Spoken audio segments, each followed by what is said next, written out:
আপনি যদি এমন মানুষ হন যাদের অবস্থান বিশ্বাসের একেবারে প্রান্ত সীমায়, আপনি আল্লাহকে দোষ দেওয়া শুরু করতে পারেন, আপনি কেন আমাকে এই বিপদে ফেললেন।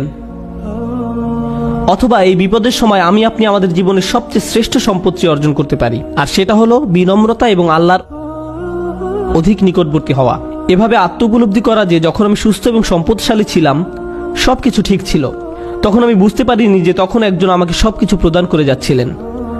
আল্লাহ আমাকে প্রতি মুহূর্তে যোগান দিয়েছিলেন, আমি এর কোনো কিছুরই যোগ্য ছিলাম না। আপনি যখন আল্লাহর কাছে দোয়া করছেন, আপনার সমস্যাগুলো সমাধান চাইছেন, আপনার সবকিছু দ্রুত এবং ত্বরিত করা দরকার। আমার আর ভালো ভোক্তা অধিকার চাই। যখন এটা হয় না, তখন আপনি বলেন বাজে সার্ভিস, আমার আর ভালো ভোক্তা অধিকার চাই, আমার আর ভালো ভোক্তা অধিকার চাই।